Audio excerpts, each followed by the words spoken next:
right, we are live. Welcome, everybody. Happy Wednesday. Thank you guys so much for tuning in. If you can hear me okay, please put a 1 in the chat. Recently, I have turned up the gain on a special setting, so hopefully I don't have to stand or sit so close to the mic so you guys can hear me okay. Let me make sure my settings are good. Perfect. All right, so we got an exciting show because we've got an exclusive interview. I think that starts exactly an hour from now regarding Delphi. Interview with the previous attorney, Lebr. And then there's been a little bit of some updates, not the big update that we're waiting for on the Kansas, but there is still some details that have been released since the last time I covered that case. So we'll start with the Kansas, go over that for the first 20, maybe 30 minutes of the show, and then dive into Delphi. And then on the hour, Court TV is going to release an exclusive interview with Barbara McDonald and William Lebr, which be interesting to hear. So, super excited. As always, thank you guys so much for tuning in. If you're new to the show, welcome. I am Chris with Monsters Under Our Bed. We cover true crime, mystery to the missing, and we always like to give back by featuring the missing. Today is one that we have covered before and actually have gone out to search for. This is Aiden Clouston. He went missing almost, gosh, it's crazy to think about it, almost 2 years ago, April 27th of 2022. He went missing just about a month before Dylan Rounds did, and not too far away from Dylan Rounds, although they are not connected in any way. Two separate events that just happened to happen real close to each other, but a month apart. There is a reward. He was last seen in Wells, Nevada. He had pulled his truck over on the side of the freeway or highway, and for some reason ran into the mountain range and has not been seen since.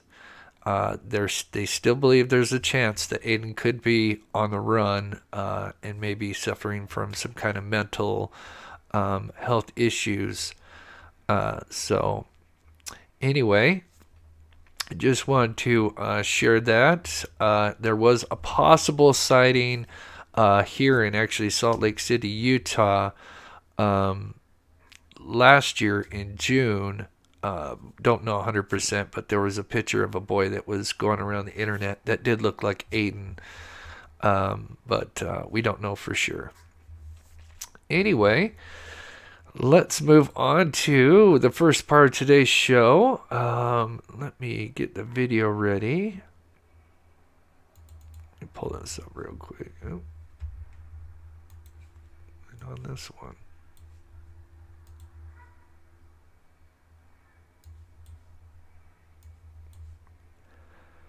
So if you're just rolling in, we're going to start with the Kansas City update. And then the second half of the show will be Delphi, and then an exclusive interview on the hour. I'm pretty sure it's on the hour on Court TV, which kind of excited to hear what what he says. So anyway, starting with the Kansas City Chiefs fan incident. We'll just kind of recap for anybody that may not be familiar with this case. This is Ricky Allen Johnson, 30. He was 38, lived in Kansas City, Kansas. He attended Park Hill South High School and Avila University. And sadly, he was a father of 3 daughters. Then we have the other friend, David Harrington. He was 37, lived in Northland, Kansas, Missouri. He also attended the same high school. He had a wife and was loved by many. And we have the third victim, which is Clayton Paul McGinney. He was 36, lived in Kansas City, Missouri. He loved motorcycles, the Kansas City Chiefs, skateboarding, and his truck. He had a fiance and a daughter as well. These three men were found frozen to death at a friend's house, which we will dive into that story in the timeline. We don't know. They went. Oh yeah, let me go through these guys. So there was 5 guys in total. There was the homeowner or renter, where the party was going on. The 3 guys that I mentioned, and then there was a 5th guy in the early stages. He was unknown, but now has been released. His name is Alex Lee. He was also a friend. He did also go to high school with the other 3 guys that I just mentioned. And they're all 4 pictured here, except for this guy. I'm not sure who this guy is, but so all friends grew up, went to the same high school. Now, fortunately, Alex Lee left and survived whatever happened, but unfortunately, his 3 friends stayed behind at the home, and there was some kind of party. The home renter, which is, let me get to him. Oh.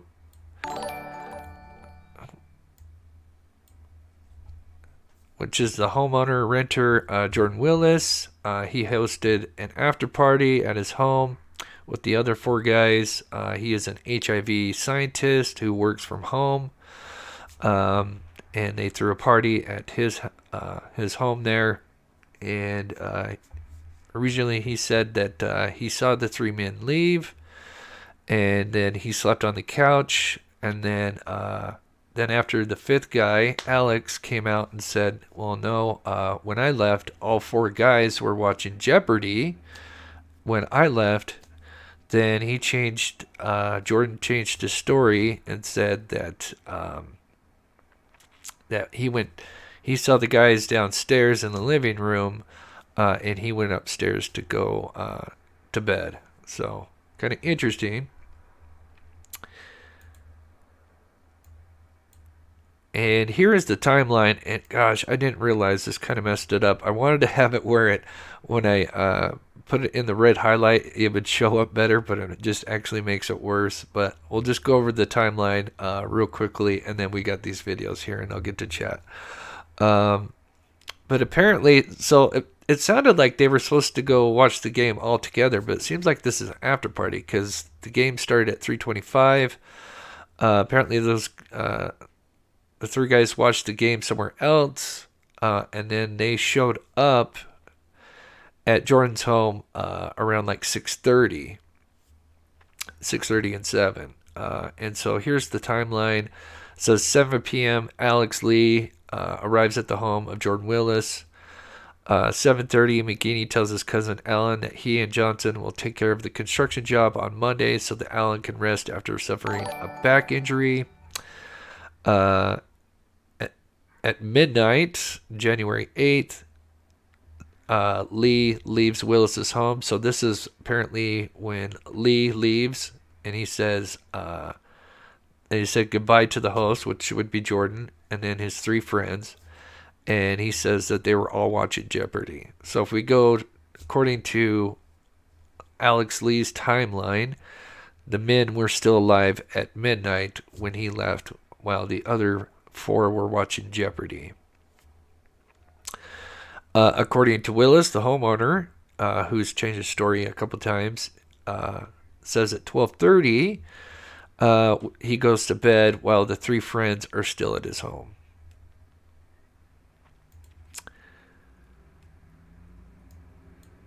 Skip this a little bit here. Da-da-da. Then we skip kind of a day forward.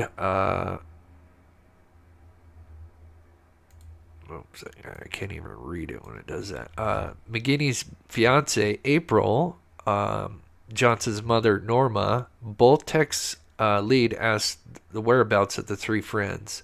And then text Willis, the home renter, but does not get a response.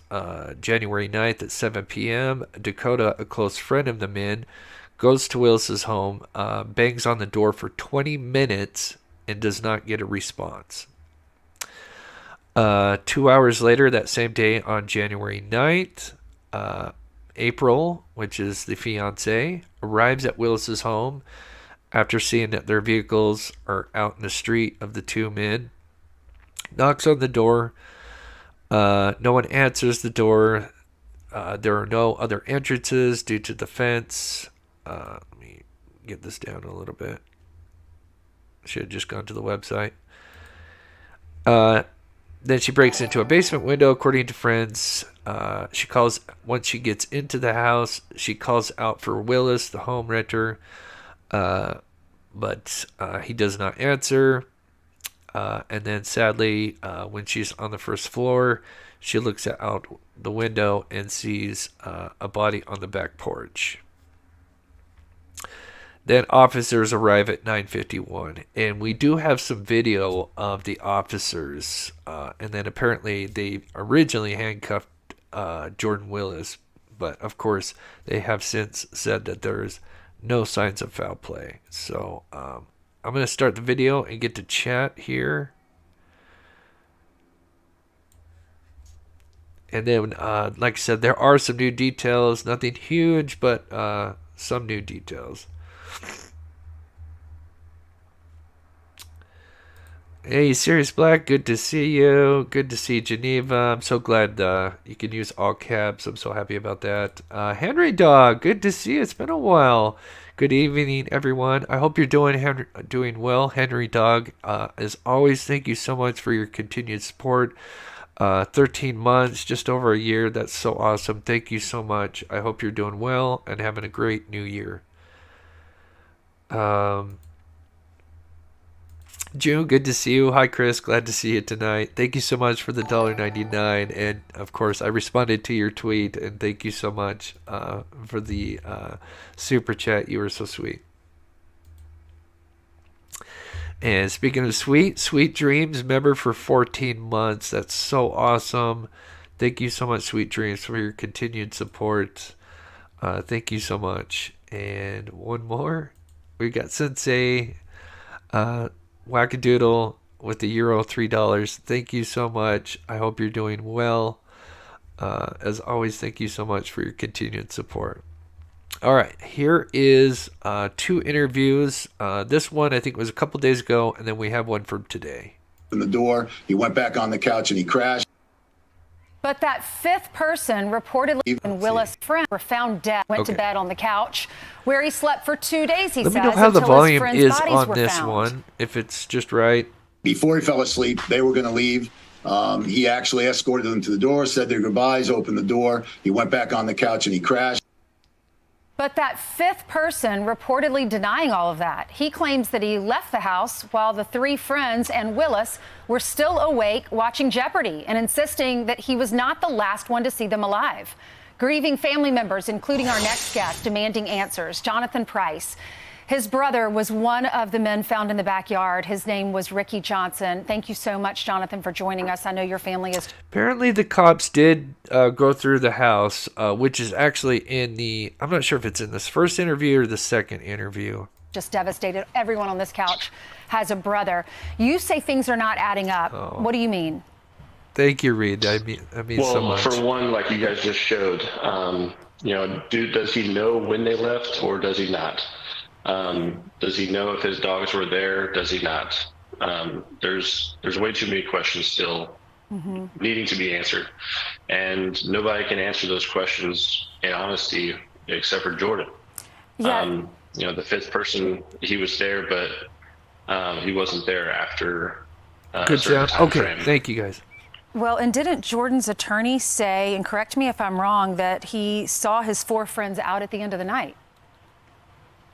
Yes, that's what he originally said, and then he kind of backtracked on it after the 5th person came out, and that's just the stuff that's not adding up. Yeah. If you have to change your story, then how do we know at any time were you telling the truth? Right. It doesn't make any sense. Jonathan, well said. So many people, when we read this story for the first time, we thought, Who sleeps on a couch for 2 days? How did that happen? What do you think happened? I mean, that part makes no sense to me, especially when it seems like you're a responsible individual, a responsible enough individual to gain a PhD in what seems like a very complicated science. You know, if you're one of those type of people, in order to sleep all day on a Monday, which I assume was a work day, if you're working from home, I mean, I don't know how that is possible. Yeah. I definitely wouldn't be able to do that. It's being reported. And my job's not nearly as complicated. Yeah, it's being reported that Jordan Willis, the guy who owns the house, who was allegedly asleep on the couch for 2 days, is an accomplished scientist. What are police telling you? Police have not told us a single thing. Not my mother. The last my mother heard was that they were still trying to get through the phones, and that was well over a week and a half ago. Mm-hmm. And that's going to take some time, especially if they're dealing with different phone providers and stuff like that. That always, just from previous cases, they always mention, and maybe I think through time that'll be quicker and quicker, but I know that that's definitely something that does take time. And Clayton's fiance, Clayton is one of your brother's best friends. All three of them, I understand, were inseparable. Clayton's fiance had to break into the house 2 days later because she wasn't hearing from her fiance, right? Correct. And then what did she find when she went into the house? Well, she announced her presence. She made that very clear. And there was no answer from anybody, so she assumed that nobody was home. So she continued her search to where she... the official statement wasn't actually released, so I don't know who she found on the back porch. But as soon as she found someone on the back porch, she immediately called the police. And when the police showed up, that's when Jordan answered the door as if he had no idea anything was going on. And you know, from there on, it was, you know, we haven't really gotten something we can call the truth from him anyway. And I know it was 1.6 Celsius, but I forget the Fahrenheit. It was low. I mean, it was super low, like teens. then the three men were found in the backyard. Were they frozen to death? Well, the official cause of death is not stated, but they do say at the very beginning that they did freeze to death. Yes. Yeah. Were there any drugs involved? Have you gotten toxicology reports back? Toxicology is still waiting for a couple weeks, they said. That's the last we heard from Jordan's lawyer, because apparently they are anxiously waiting for that as well. I'm sure they would be. They are. Especially if he does know what's going on. Jonathan, I know that the police are conducting this investigation, but what's your family going through, especially not having any answers? Now that was Clayton's fiance that actually discovered. So now there's a new interview that I think it was either today or late last night. I think it was today. Yeah, under 32. Yeah, that sounds about right. Yeah, so there's a couple of new details that come from this interview here. Those bodies called 911. And this guy, I think he lives directly across the street, and he actually filmed a little bit and saw some things. And alerted the authorities. Just walk me through what you saw in that moment. So basically, I was just going, turn off all my lights. I was getting ready for bed, locking the doors. I went to lock my front door, and I saw a woman come out of the backyard on her phone, and she looked distressed because she kept looking back towards the house, and I thought it was weird. But I just moved in, so and I think that's the fiance. Oh, so I really didn't know much, and so I just went back to my room. 10 minutes later, I saw an ambulance drive by, and I said, well, that's just weird. Something's going on. Went to the front room, looked out, and I saw that there was already 3 cop cars, and there was a man detained, and the woman was talking to the other police. And basically, I kind of watched that conspire for an hour or two. The man eventually left. The police searched the house, went through the backyards and everything, and I had no idea what had happened. And the next morning, I saw the news that they had found 3 dead bodies, and I just was kind of in disbelief. I was like, wow, I watched that. In Kansas City alone. You can't have these families with these young guys had their whole lives in front of them, and there's just no answer. And the authorities aren't saying anything. I respect the authorities doing things the right way. But according to one of the guys involved here, his attorney... So, Chris Como, he interviews the brother again of one of the victims, and this is where there's a few new details. They don't expect foul play. Then why don't you give the family some answers? So these three men in Kansas City, you know the story. They were found frozen to death in their buddy's backyard in a way that we haven't heard before, by the way, which you're going to hear in a moment. But no gunshot, no stab wound, no ligature, meaning nobody had strangled them, apparently, okay? So they send it out for an autopsy and toxicology. They say 8 weeks. 8 weeks? You can't bury, you can't mourn, you can't know? The families want answers. So we keep doing the story. And not to hype about it, because we can only know what is shown, all right? The family knows what these guys were about and what they were doing and who this friend was to them. Let's bring in the brother of Ricky Johnson, one of the deceased. We had his father on last week. Jonathan Price is his name, and he joins us now. Jonathan, I'm sorry for your loss. Thank you, Chris. So how's the family holding up with the unknown? It's the same every day, with, the lack of answers, the inability to really truly mourn without any form of cause. It's just very difficult. I don't think I'll ever move on really I'll never move on, but especially not knowing what happened to my brother. And I'm not one of these people that tries to speculate and stuff like that, but I want ideas out there. He's the one, the brother that has, I think, the 3 daughters, which is terrible. Sally says alcohol enlarges the blood vessels close to the skin and draws the blood away from the heart and the core of the body, and extremities receiving blood flow can no longer heat core outdoors. Interesting.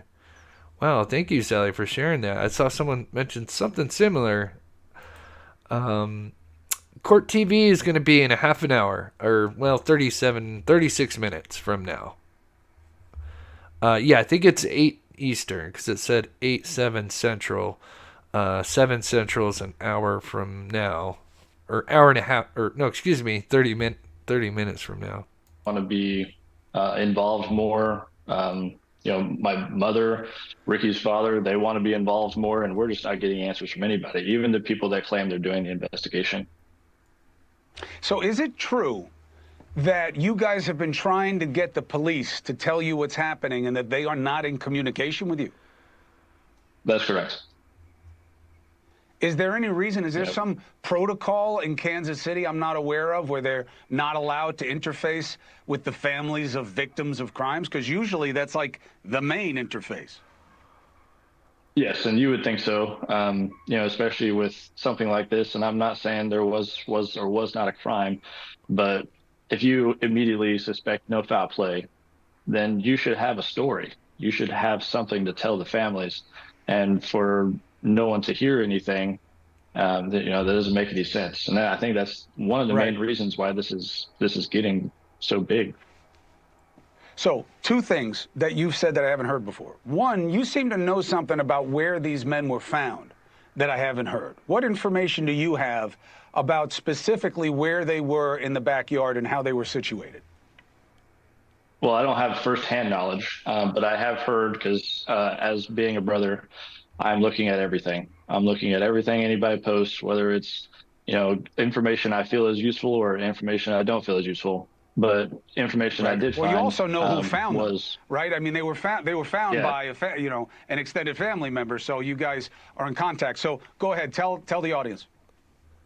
Yeah. So I believe David was found in a lawn chair on the back porch, rather than all 3 laying flat, which definitely. So that is interesting. So it sounds like one was sitting on a lawn chair, the one closest on the porch, but the other 2 were laying down on the ground. So strange.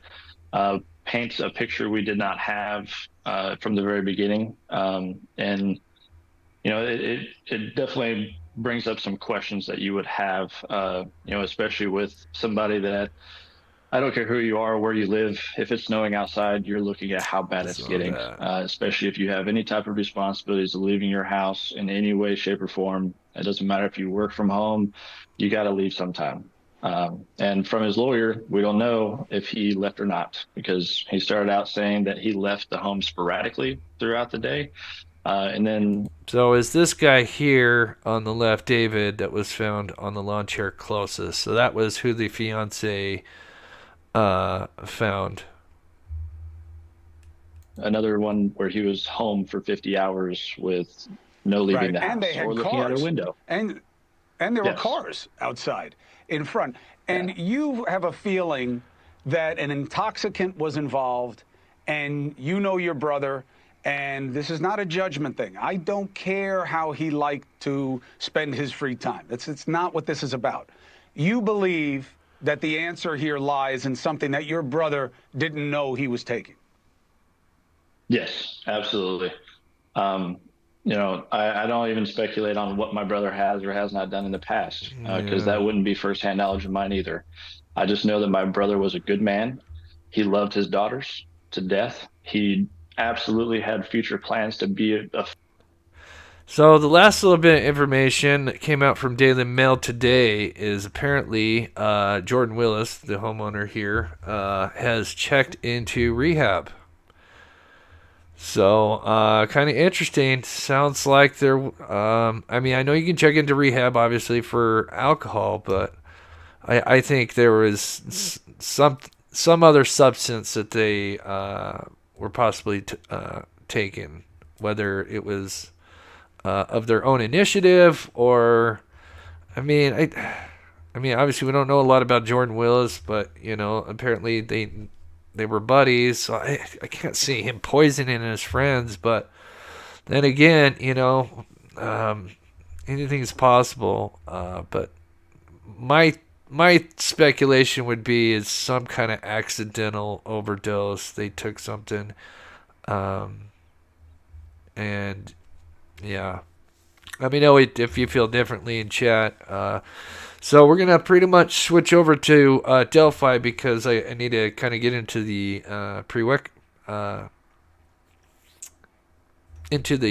story about William Librado and all that stuff. So, but yeah, I think out of the two with foul play, I think that's. It's a possibility, but I don't think he's some mad scientist that wanted to kill his buddies. And the fact that he bought tickets, apparently he bought tickets for like the next game. So, but still, I think at the end of the day, obviously it's terrible, but sounds like they just bad combination of something, which is terrible. Just read chat here. So now we're going to switch over to Delphi because in 30 minutes from now, Court TV is going to have a special on. I'm not sure how long it is. I would assume maybe a half hour, maybe an hour, but I'd think maybe a half hour.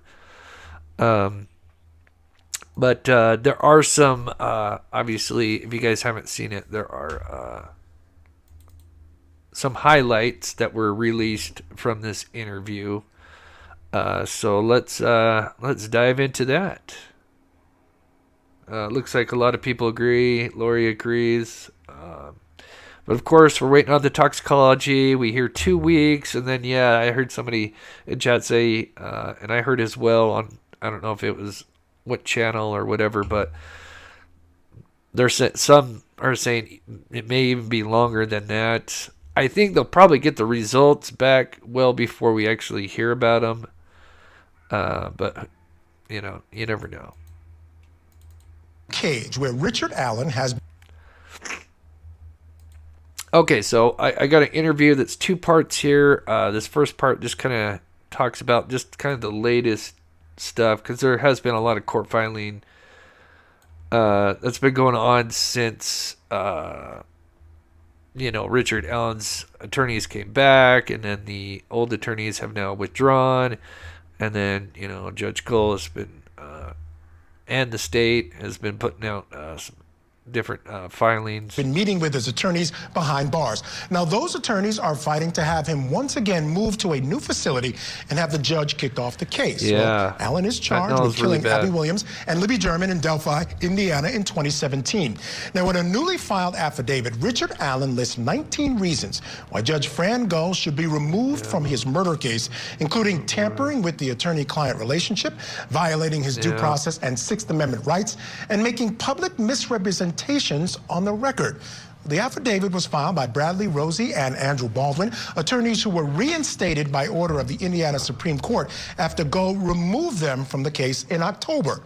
Well, now, the state put on record allegations against Rosie and Baldwin as well in the following. So take a look at this. Violating a gag order. Right? These are the claims against them, that they're in contempt of court for these reasons. Negligently allowing access to crime scene photos. Improperly allowing third-party real-time access to evidence. Leaking confidential court filings to third parties. And they also say Rosie and Baldwin have not been entirely honest with the court, and they list the reasons. Well, this case has been full of twists and turns, and here is Court TV crime and justice correspondent Matt Johnson on just how we got here.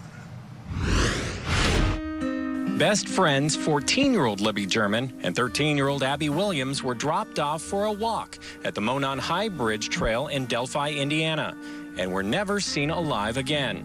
When they got out of my car, I made sure they both had sweatshirts. I told them goodbye. I told Libby I loved her. Is that a little loud? Let me know in chat. It seems, I'm going to turn it down. Let me know. It seems like a little bit louder than the other video. Rock Chalk, thank you so much. Good to see you. I hope you're doing well. And again, Sweet Dreams with $5 super stickers. Thank you so much.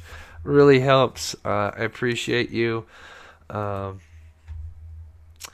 All right, I'm gonna get going here because that was the last time I saw them. They never showed up to be picked up, and the next day, February 14, 2017, search volunteers found the girls' bodies in the woods. The mystery of the so-called Delphi murders was a big story across the country, and investigators revealed very few clues, including possible suspect sketches and parts of a recording found on Libby's cell phone.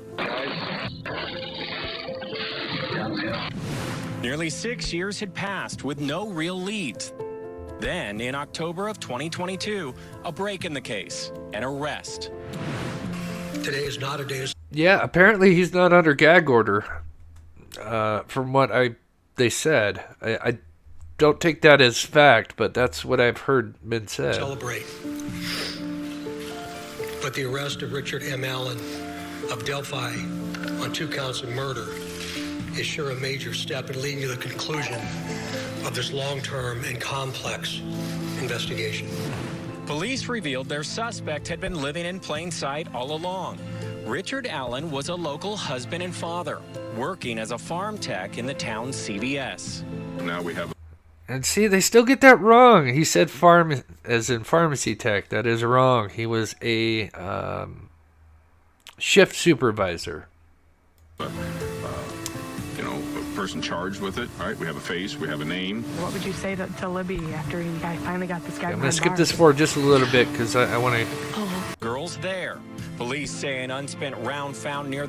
Oh, current prosecutor, right. Former criminal defense attorney, right? You used to do that as well. That's right. So you got this whole sort of breadth of experience. All right. I want to talk about this one because the next step here, right? We know that the prosecutors in the case have now filed a motion making the allegations that they made against the defense saying you need to now come into court and answer for these things, whether you've been in contempt of court. But the question remains, Judge Fran Gull was reinstated. What does she do? Does she bring them in to answer about contempt of court, or does she bring them in to get them thrown off the case again because she claims she's got enough to do that? She's bringing them in, and she's going to throw them off this case. Yeah. Now, if we look at what happened before the Supreme Court, the Chief Justice was very clear saying, you know what? A judge doesn't just get to remove the lawyers because she doesn't like him, or she doesn't say even why. It's a higher standard than that. And in this case, I think there's a question about her behavior. And so she's going to come back and she's going to go down a long list of these and simply say, the reason that I removed you was because of this, this, this, this, this, and this. And then you say, you want to take that back up to the Supremes? Good luck. Yeah. You know, Wendy, there was a laundry list of things that these attorneys did. And I'm not sure they're defensible. Quite frankly, should she decide to do this, I think she'd have more than enough grounds to remove them from this case. Well, here's what she's going to do. She's going to make a record. Yes. But the way she does it, I think, is going to sort of mirror what we saw in the Murdaugh case. Is what she's probably going to do is first lay out not just this laundry list, but supporting facts and evidence. She's going to shore up those allegations to where they're more than allegations. They're substantiated. They're corroborated. Yeah, this is going to be interesting if this happens, because this is just going to be a repeat of, when did this happen? October, was it, last year? October, I want to say October 13th, 19th? I think it was 13th. Where they were prepared if they didn't withdraw in the chambers beforehand, where she had kind of forced them to orally withdraw, because if not, then they were going to kind of publicly shame them. And it sounds like this is going to be round 2. There's going to be a lot to this type of a hearing that's going to then at the very end justify the decision she makes. Now, why? We live in a day and age where allegations fly. They go viral. People sometimes are tried and convicted in the court of public opinion before a shred of evidence is introduced in a court of law. And that's one of the reasons that she's going to be very circumspect and careful in the way she crafts this to be able to then justify what I think we're all speculating is going to be her ultimate decision. Yeah, and she has a lot to work with, Jack, because there was an investigation into this, and this investigation revealed that, in fact, there were these deliberate leaks to someone. Now, clearly they were combating what they felt was a lot of... I really hope this doesn't happen, because if that happens and they get kicked off, I cannot imagine this trial going on in October of this year. I just can't imagine it. If they get kicked off, being reinstated for their first again, and then get kicked off, unless the original Lebrado and the other guy, I forget his name, Shremmen, come back on, I think. Okay, I'll turn it up a little bit more. Sorry, now I lost my thought because I read something in the chat, but yeah, I just.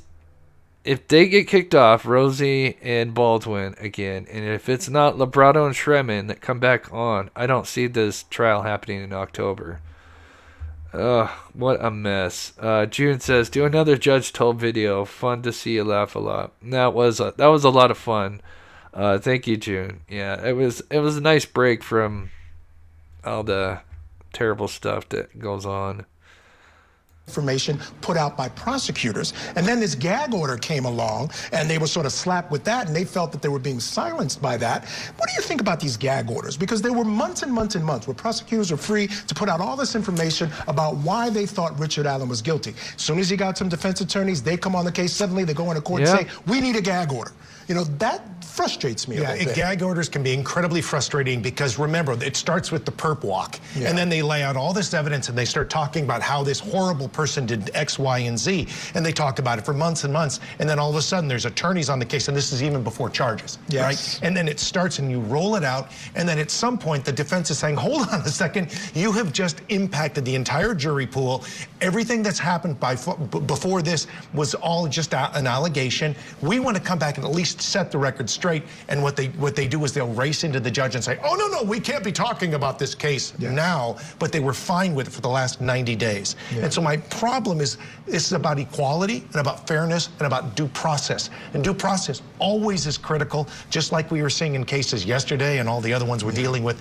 It's about making sure that anybody charged with a crime gets a fair trial, and they get enough people who are potential jurors to be able to look at this and say, we will be fair and honest and forthright to come up with a conclusion as to whether the state proved their case. Wendy, there's another layer here.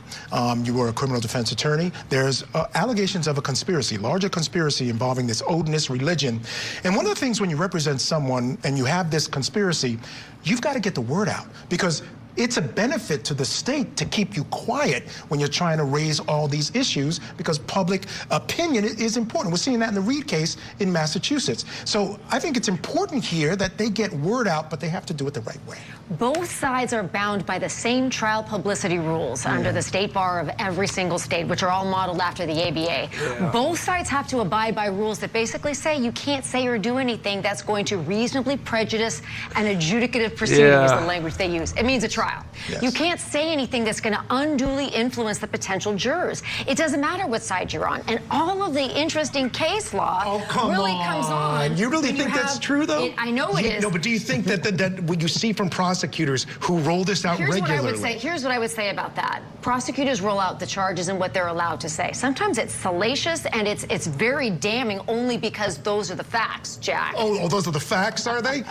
Not an allegation, a fact, right? That's right. They're innocent until proven guilty, but sometimes the allegations are sensational. Just And you know, this one bothers me. The perp walks themselves. Every time he comes in and out of court, he's got this, the bulletproof vest on. He's got 5 guys around him. He's shackled. Which is so different from Brian Kohlberger, and I know that drives a lot of people nuts. No pension for violence since he's been in custody, and that's so that bothers me as well. That's an issue. You mentioned due process. You don't want to do anything that's going to unduly infect it with some sort of prejudice against the see it accused. every time he walks in and out of court, so that bothers me as well. Yeah. Latest developments. All right. So if you're just tuning in, we almost got 300 in here. If you can, please hit that like button. We're 18 minutes away. I might have to... so this next part is just kind of a look at the interview that's going on tonight with Barbara McDonald from Down the Hill podcast. We love Barbara McDonald. She's covered this case from the day one. And she interviewed the previous attorney, William Lebrado, and it's going to be going live now in 17 minutes. And so I'm just going to play a little bit of this. I have like 18, I have 10 minutes of this, but I don't think we're going to make it. It's in the Delphi murder case, focusing on the defense attorneys, as prosecutors want to get Richard Allen's defense attorneys held in contempt. These prosecutors say that Allen's newly reappointed attorneys, Brad Rosie and Andrew Baldwin, have violated the court's gag order and were grossly negligent for being at fault for crime scene photos being leaked to the public, which the state says has caused irreparable harm to the victims' families. In their motion, prosecutors allege the press release and the 2 occasions of leaked information show a trend by defense counsel of not being completely honest with the court, violating the court's gag order set in place to protect the integrity of the case, and failing to comply with the protective order put in place to protect the discovery in this case. Well, now, we're hearing from one of Richard Allen's former attorneys in a Court TV exclusive interview. Public defender William Lebrado stepped down as counsel earlier this month after the state Supreme Court decision, and he's therefore no longer bound by the gag order. Court TV documentary producer Barbara McDonald was the only person that he spoke to, and she is on the couch with me this morning. A wonderful journalist you are, and really, I like to say you are our in-house expert on the Delphi cases. This is something you have researched, written about, done interviews on for many, many years. So this is really quite a feather in your cap that he's talking exclusively to you, Barbara. Tell us what was the most stunning thing to you that he shared, please. I think how emphatic he is in his belief that Richard Allen is innocent, not just not guilty, but that he's innocent of these charges and not involved at all, according to Bill Lebrado. That was a bit surprising to me, and I pushed back on that a bit. Like, you're a defense attorney, that's your job, right? To say that. And he said he has handled murder cases. He's handled probably 100 murder cases in his career. And he says he doesn't say that very often. And he's never felt as strongly about a client's innocence as he does. Come on, but he can't say anything else. This is a high-profile case. He can't say, I think this guy was guilty, to be honest. He can't say that. No one's ever going to hire him again. I mean, let's just be honest. That's just my thoughts on that. Anyway, we got Tom in here. Good to see you, buddy. I hope you're doing well. He says, howdy, everybody. Hope everyone is having a great day. Right back at you, Tom. Thank you so much, buddy, for the $20. You are so awesome. Appreciate the support. If you're just tuning in, buddy, we've got an exclusive interview that's going on in 14 minutes on Court TV. They're interviewing the former attorney, William Lebrado. I don't know what kind of details we may get. I doubt much, but we'll see what happens. Does in this case. Wow, Barbara, that says something. It really does. And the fact that you pushed him too, and you were like, well, you're not just saying your client's not guilty, you actually really believe that he's not guilty. And he even used the word innocent with you, not innocent. going a step beyond. Yes, 100% innocent is what he said. Wow. We also talked about a lot of other things connected to the case, including the theory of Odinism that was floated by the original defense team. They've now been reinstated, but they said in some of their filings that they believe that white supremacist members of this Odinistic cult are responsible for the murders, and I asked him about that, and here's a little bit of what he had to say. I thought it was hocus pocus. I honestly didn't, I'd never heard of it. And the more I got into it, that's a real thing. It is a real thing, and it's scary. In what way? Well, I believe they sacrificed a girl and killed another one.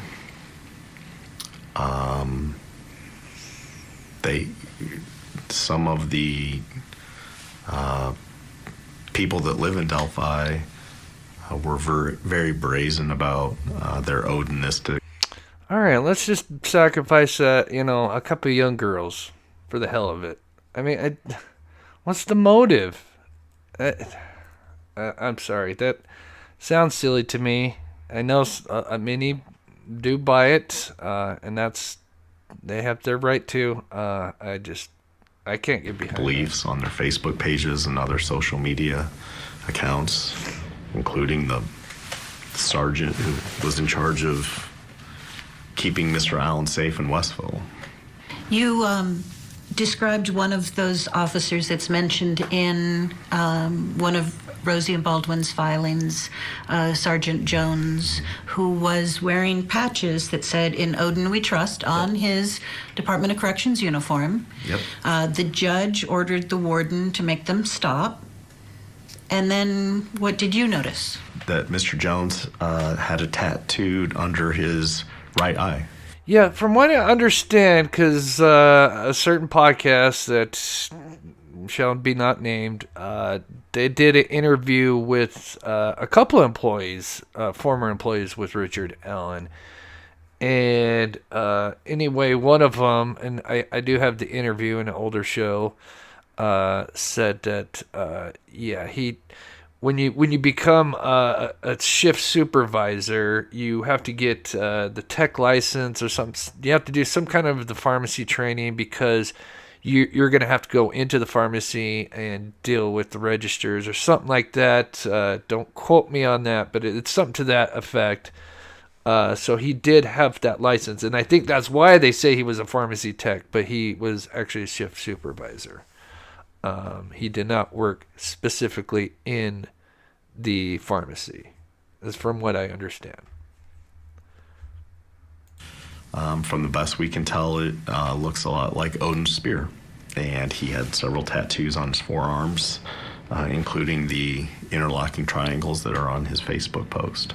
I got to give credit to Mr. Rosie and Mr. Baldwin that, they picked up on that. We saw him, and, confinement officers at the Allen County Jail aren't even allowed to have facial hair, let alone facial tattoos. I was a little miffed that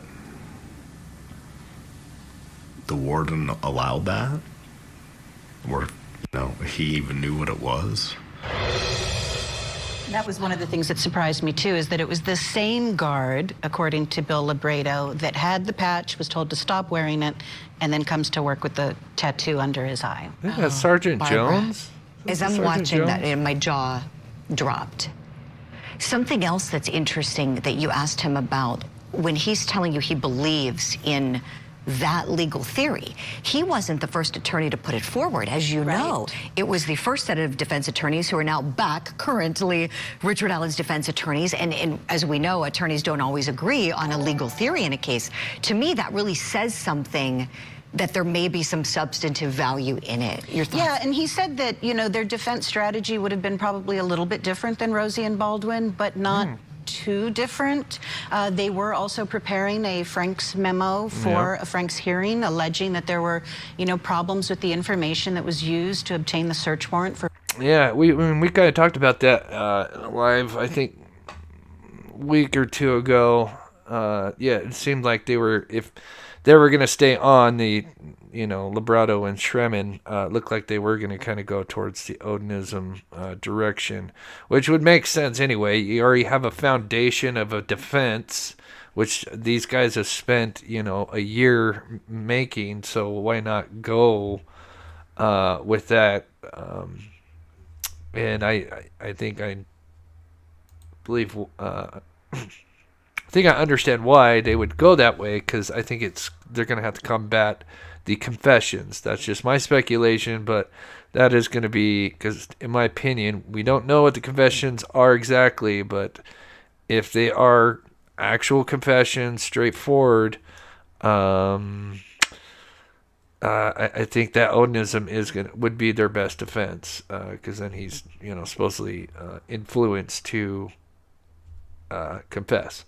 Tom N says that attorney reaching for notoriety, it seems. Yeah, exactly. And as a matter of fact, it's funny I read this because wait until what she says next, and then it's very interesting. Thanks so much, Tom. You're so awesome, buddy. Richard Allen's home. So it sounds like they were following a similar path, if not, you know, not identical, but a similar path for sure. Close, right? With the Odinism theory being at the heart that someone else carried this out and that this brutal killing of those beautiful children was done by someone practicing Odinism. Exactly, and that's what, you know, I think when that first Odin memo dropped, we were all like, Odinism, what is that, right? And I think for a lot of people, it was that there's no way that that could be true, and this is somebody who looked into it, who at first said, no, I don't buy that either. But then after getting into the case, he had it for 79 days as lead counsel, and he says there's something there. Wow. Barbara, I know that obviously as an attorney, any communications he had with Richard Allen, as you know, are privileged, but he can certainly describe, you know, how he was doing in jail or what he saw. The appearance, I know, has been so stunning to so many people. I'm going to skip just a little bit because we got 6 minutes. So definitely much lower than what he had been. You were there, you know, watching things. Even though that, no, in a moment, you know, he feels that Richard Allen is in very capable hands, even though he would have liked to have stayed on the case. He said it's very rare that you get a high-profile case where you really believe your client is innocent. Listen to this. And that's where he was. But he says, you know, he absolutely is willing to do whatever he can. I know that, you know, legality-wise, it's a little dicey now at this point, but he wants to see Richard Allen get a fair trial. And he also believes that Judge Fran Gull is the secret to that fair trial. He thinks she's the right judge for this case.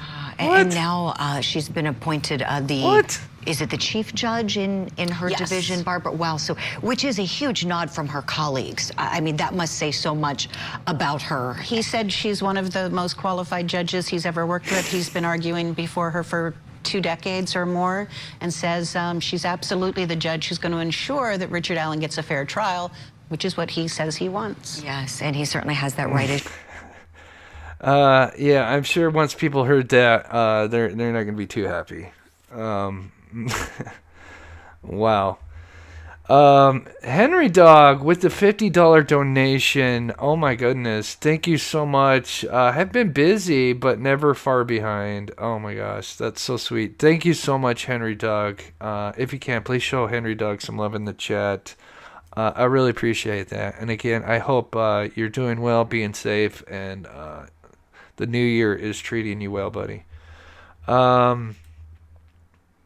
Olivia says, still with this Odinist thing. Yeah, I mean, it makes sense. They've spent, you know, I don't know how long exactly. I'm sure months, close to a year, on building a defense, which sounds like the Odinist. So And to me, it makes sense as far as if it's going to be combating probably one of the most damning things is the confession. And that's just me speculating, but that's how I view it. Anyway, we got 4 minutes. Again, thank you so much, Henry Dog. That is so awesome. I really appreciate the support.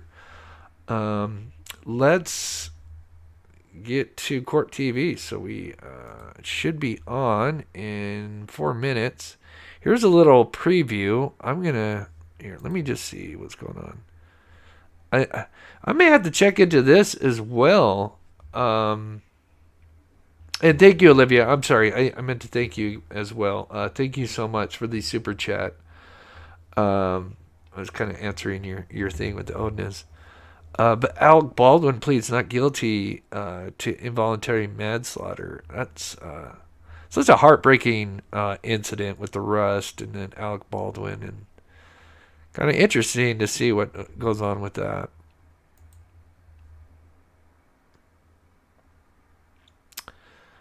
All right, we got 3 minutes.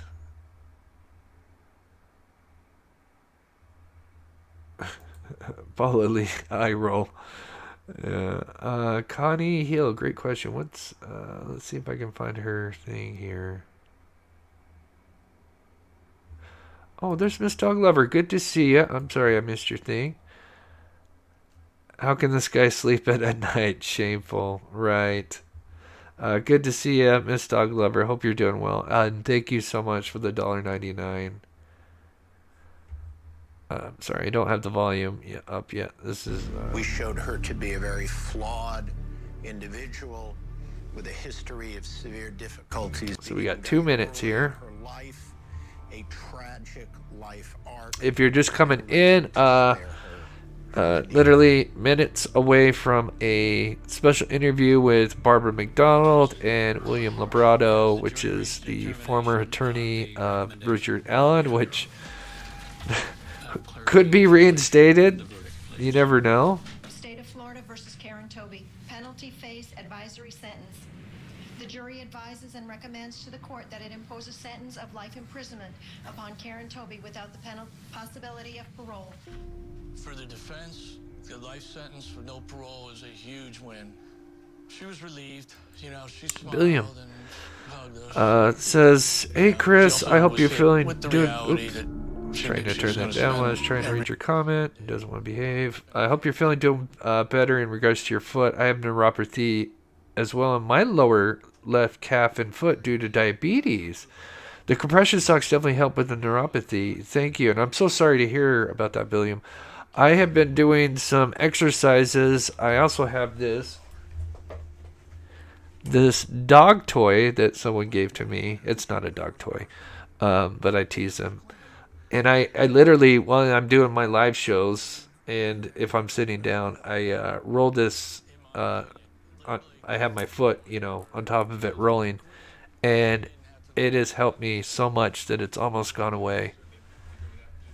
I really haven't had any major issues with my foot for the last 3 days since the exercising and stuff. So yeah, it's been amazing. Mr. Beer gifted 1 mob crew membership. That is so awesome. It looks like Lady Lexi got gifted the mob crew membership. Thank you so much, Mr. Beer, for supporting the show and gifting out a membership. That is so sweet. Thank you so much. All right, it is 6 o'clock. I'm going to hit refresh here.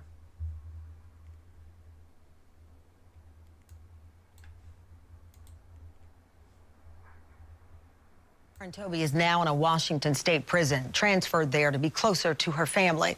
Tyjon Cooper remains in a Florida prison. Lynn Blake served her 7.5 years in prison and was released in 2011. I'm Tamron Hall. Thank you for watching. Here we go. They knew. Let me know how the volume is.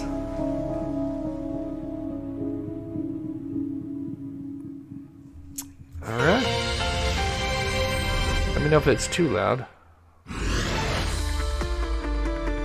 right. It was an unseasonably warm February day in 2017 in the small rural town of Delphi, Indiana. It's not a place where you worry about your teenage kids deciding to go on an adventure. So when Abby Williams and her best friend Libby German decided to go on a hike near the Monon High Bridge in the middle of the day, no one thought it was dangerous. But when Libby and Abby did not show up when they were supposed to get picked up, their families began to worry and they began to search. Then the next day, the worst news possible. The bodies of these two young girls were found, both victims of murder. As the investigation progressed over 5 years, there were sketches of the suspect that looked like two different people. And there was video of the killer. Then finally, an arrest of the accused murderer, Richard Allen. Allen says he didn't do it, and he also alleges it was a group of Odinites who are responsible.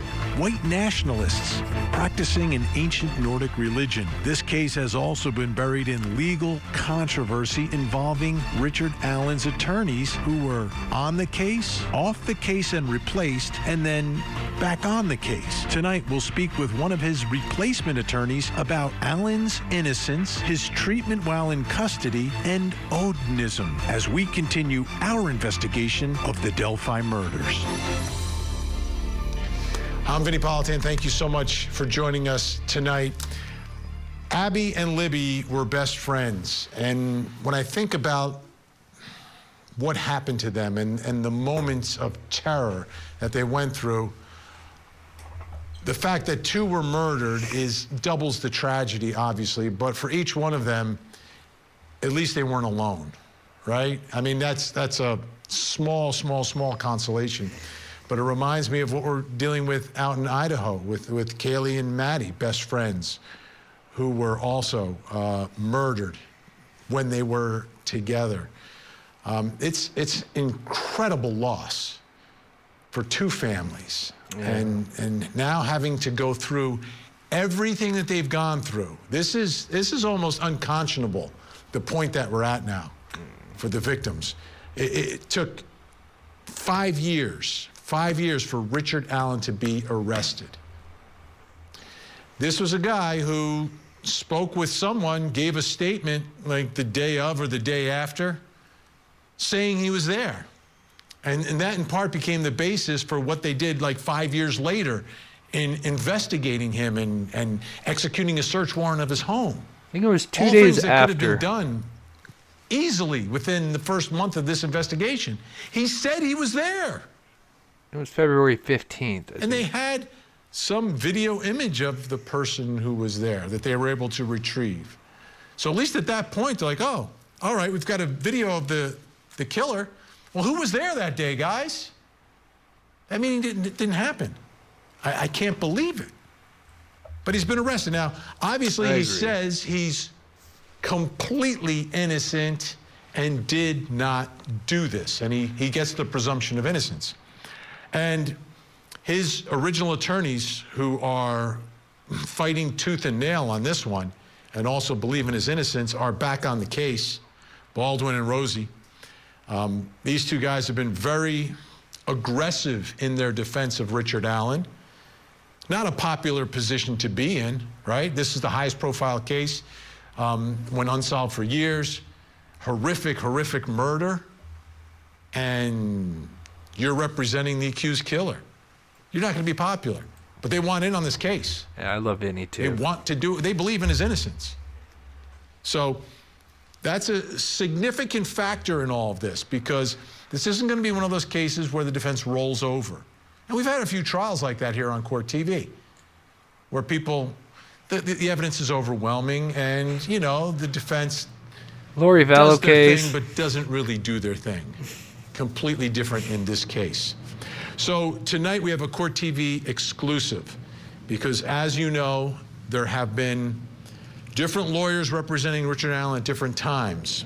And one of them, William Lebr, who was one of the replacement lawyers, is now off the case, but spoke exclusively with Court TV. And joining me in studio, senior producer of Court TV documentaries, Barbara McDonald, who did that interview. Barbara, great to see you. How did this all come about? I have reached out to him before asking for an interview. He was under the gag order while he was on the case. As soon as that Supreme Court decision came down, I reached out again. Yeah. He said, yeah, I want to talk now. So we set it up. I flew up to Fort Wayne and we sat down and talked. So big picture, after sitting down and speaking with him, what was your biggest takeaway from the whole thing? How I think bothered he is by this case and the treatment that Richard Allen is receiving while he's being held in a maximum security prison pending trial, the role of potential Odinism in this case, and he believes that Richard Allen is innocent. Wow. Okay, so let's do this. Let's get to that interview. The folks at home like, Vinny, will you play the interview? Yes, we will. Come on, Vinny. Let's take a listen. Now, this is the part where you're talking about his innocence, yes. Right? And folks at home know the difference in our legal world between believing your client's innocent and believing that the other side doesn't have enough evidence to prove that he's guilty. Those are two different things. Two different things. He believes he's innocent. Let's take a listen. Bradley Rosie and Andrew Baldwin issued a press release not too long into their getting the case, and they said they believe that Richard Allen is innocent. Do you have an opinion on that? I do. I don't think Mr. Allen had anything to do with this. I honestly don't. Now, what I believe, nobody cares. My job would have been to convince 12 jurors of that. You're a defense attorney, so that's your job to sort of say your client is innocent. Is that something you say about all your clients? No, and rarely do I believe it. But in this particular case, I believe it. 100%. And what convinced you? Conversations with him, the fact that he lived in this very small community that's not much bigger than a high school. He worked at the CVS in Delphi. The police sketches are hung up in the CVS. The bridge guy picture is in the CVS. And in 5.5 years, no one comes into that store and says that kind of looks like you. And I don't know if this has any relevance, and I'm not a conspiracy theorist, but an arrest was made 27 days before a sheriff election. Just my humble opinion that played some kind of role in his arrest. And he hadn't moved. He hadn't changed his story. No facts or evidence have changed, to my knowledge, that brought law enforcement back to him 5.5 years later. Keep in mind, it's possible he may be record. The attorney again. They raided his house, took all of his social media. There's no ties to this Odinism cult whatsoever. He didn't even know that there was Odinism in Delphi. He had never heard of it. Just a lot of things don't make sense. Bradley Rosie and Andrew Baldwin also said that there's no electronic evidence linking him to the crime scene or the girls, and that there's no DNA of his at the scene. Is that accurate? Yes. As far as I can tell, yes. All right, we're going to bring in some more guests to join me and Barbara here. Joining us in Orange County, California, the author of Forest for the Trees, a book about the Delphi murders, investigative producer this Chris guy thinks Todd, Ron Logan and did in Salt it. Lake City, Utah, retired police commander, religious cult expert, Hey! host of the Profiling Evil podcast. We love and the author of the Profiling book, Evil. Deceived, an investigation into Zion Society cult. We like Profiling Mike Evil. King He's is here from Utah as well. I have to do a show with him once, maybe. Barbara, I'll start with Barbara, though. I'm going to ask her a quick question. I don't like the guy on the left. The fact here that you're asking him about, he believes in the innocence. What was the sense you're getting in the room with him? That he felt that. He was very sincere, I thought. His answers were careful and deliberate, but I thought he was sincere and he believed what he was saying. Chris Todd, you investigated this thing. One of the things that he points out, for 5 years, the pictures of the sketches of the killer, that don't look alike, but that's another story, right? The picture of the actual video grab are in the CVS where this guy's working, and no one's putting 2 and 2 together. What are your thoughts about why the arrest of Richard Allen in that time frame?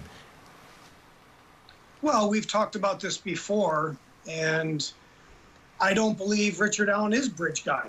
And I believe that's what we're all talking about here, is how would no one recognize him, his voice, his body type, his height? How would nobody know that it's him? I don't believe he is Bridge Guy. I've stated who I believe that is. I'm not going to say it this second, but I do believe Logan. Richard Allen is involved. I just don't think he's on the bridge. And that gets us to a whole nother place, right? That he's not alone in doing all of this. All right, Mike King, here's the evidence, right? Because he's arrested because they believe they have evidence in the case. It's not like, oh, let's just, hey, he's at CVS, let's get that guy. Richard Allen told police he was on the trail the day Abby and Libby went missing. Richard Allen's description of the clothing he was wearing that day matches the clothing of the suspect in the video on the victim's phone. A vehicle resembling Allen's 2016 Ford Focus was observed near the trail around 1:30, and the Indiana State Police Lab determined an unspent round found near the victim's bodies had been cycled through Richard Allen's Sig Sauer model P226, which apparently he kept for all those years, according to prosecutors. Your thoughts about the strength of that case based on that evidence? I think that it really is important and really strong, Vinny. I mean, you got to take into account, how can all these things happen? And we've talked about circumstantial evidence in these kinds of cases before. And I don't know whether Richard Allen's responsible for this or not, but I do know that you just named 5 things that are incredibly coincidental that he would happen to be in the same place at the same time. Right. And when we get to see the ballistics on this unspent round that was cycled through, I don't know if that means that it's an artifact of scraping on the sides of the cartridge itself that is the artifact. If there was an actual attempt to fire that bullet and there's indentations on the firing pin, but it was a misfire, it's going to be really important when that thing comes into court and they're both sides shouting out at the top of their lungs that is that kind of a comparison is of no value, and others saying it absolutely is. But if you've got markings that gun is the only gun on the earth that will make, and those end up on those cartridges that are found next to the bodies, that's incredibly powerful evidence. It's a great statement. Now, I want to put this up on the screen because there is one other piece of evidence I think is something that needs to be explained. On April 3rd, 2023, Richard Allen made a phone call to his wife, Kathy Allen, and this is while he's locked up. In that phone call, Richard Allen admits several times that he killed Abby and Libby.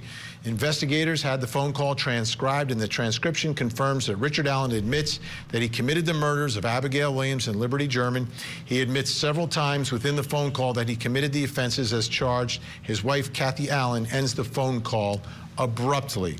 Barbara McDonald, what did William Lebr have to say about that?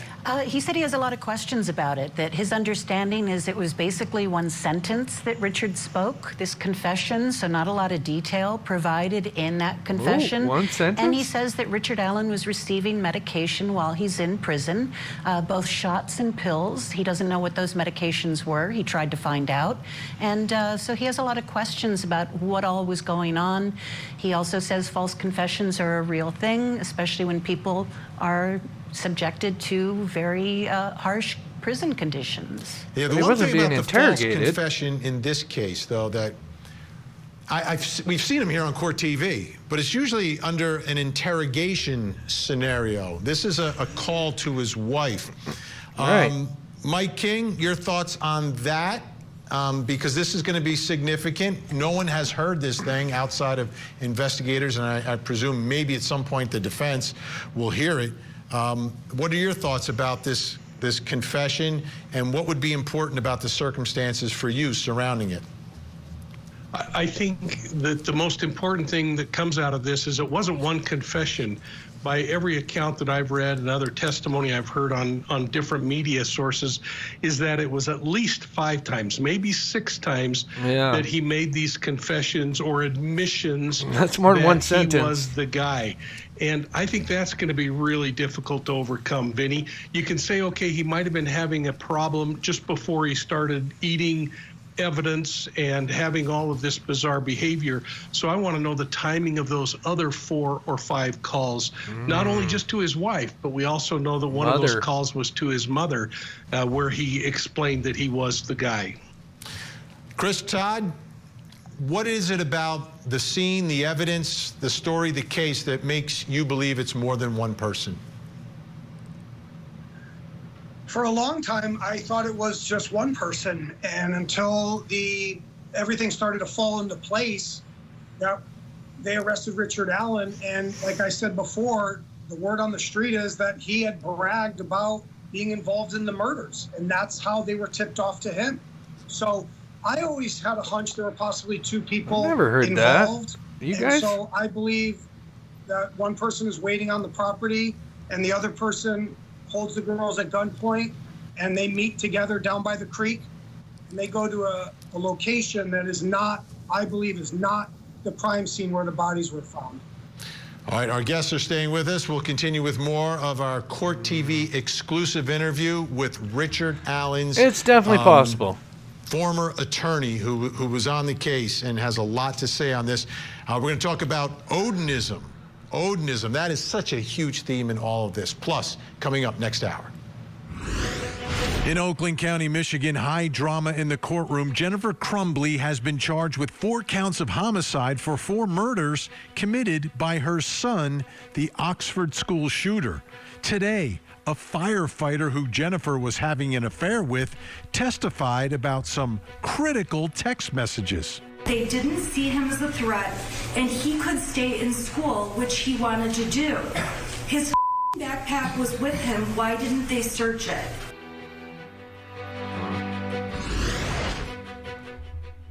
Mother of a convicted school shooter now. I'm going to turn that down while it's commercial. So I think there's going to be, if you're just joining in, there's going to be a little bit more of the interview, I think, between Barbara and that. What time is it? I'm assuming it's probably going to be a half-hour show, maybe. I don't know, it could be an hour. I'm hoping it's just a half hour.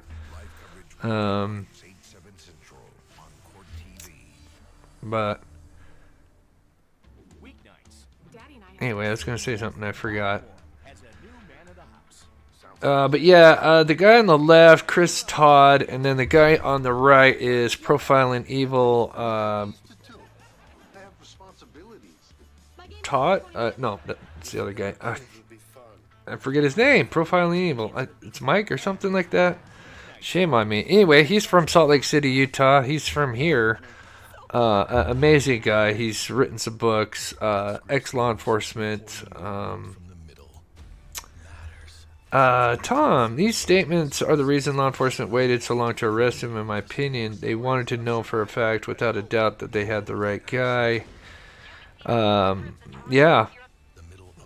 Yeah, it'd be really interesting to know what was the catalyst that drew them, speculation, or from what we understand is that they went back through their old files and they found that statement from the conservation officer talking with Richard Allen from, I think, February 15th, somewhere around in there, a few days after the tragedy, and they're like, oh, wow, this guy was there.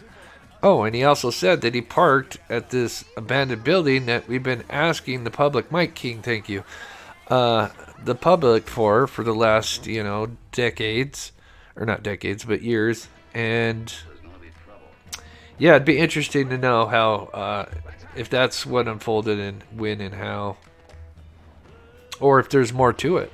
Yeah.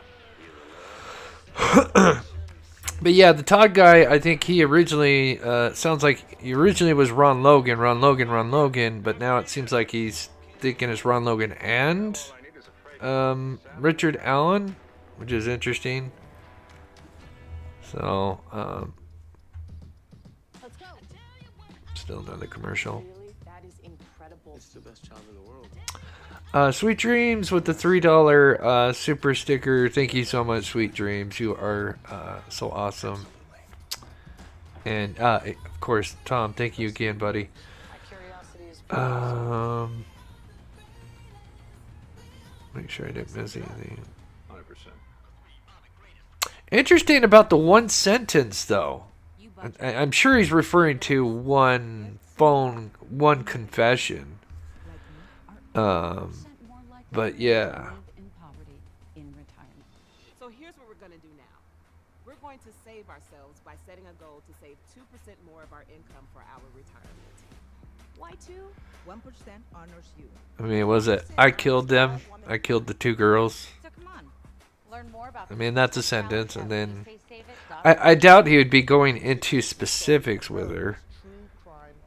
My office filed murder charges against O.J. Simpson. Man, OJ versus... Man, what a trial. If it doesn't fit, you must acquit. Relive the trial. Oh, that was a crazy trial. Court TV, a legend. The trial of O.J. Simpson. Okay, I think it's back on. On Court TV, Legendary Trials. Nope. I think it's coming back on. Yeah.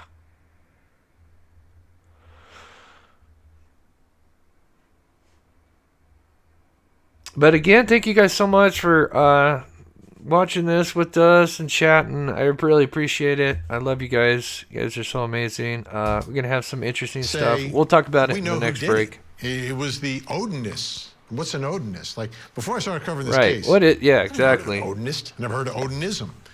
And apparently it's, depending upon who you Yes. ask. It's, Oh my gosh. I was addicted Norse to it. religion, predates Christianity, where they, Odin is the god, but it's sort of been hijacked by white nationalists. So it has this sort of evil spin-off where it's a legit religion on the one hand by some people, and then sort of hijacked on the other hand by others. So that's what they're saying. This was a ritualistic killing, like a sacrifice. Sick stuff.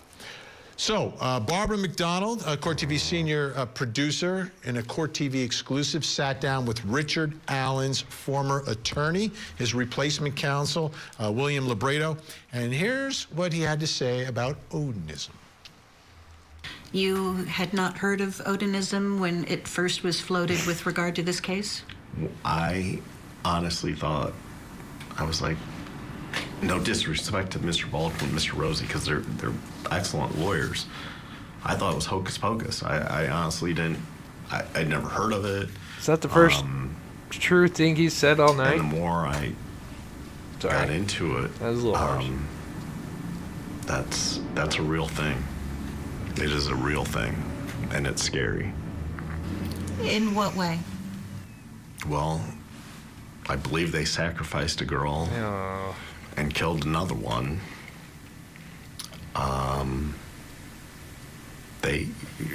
Some of the people that live in Delphi were very brazen about their Odinistic beliefs on their Facebook pages and other social media accounts, including the sergeant who was in charge of keeping Mr. Allen safe in Westville.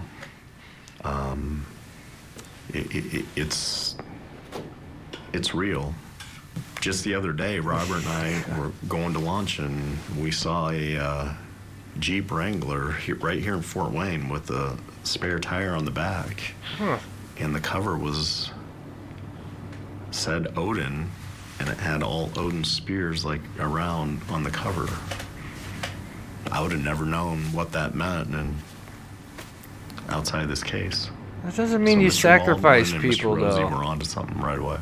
You described one of those officers that's mentioned in one of Rosie and Baldwin's filings, Sergeant Jones, who was wearing patches that said, "In Odin we trust," on his Department of Corrections uniform. Yep.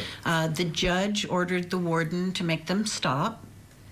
And then what did you notice? That Mr. Jones had a tattooed under his right eye. What was Jones? From the best we can tell, it looks a lot like Odin's spear.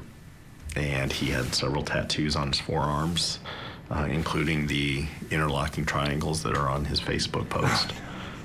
I got to give credit to Mr. Rosie and Mr. Baldwin that, they picked up on that.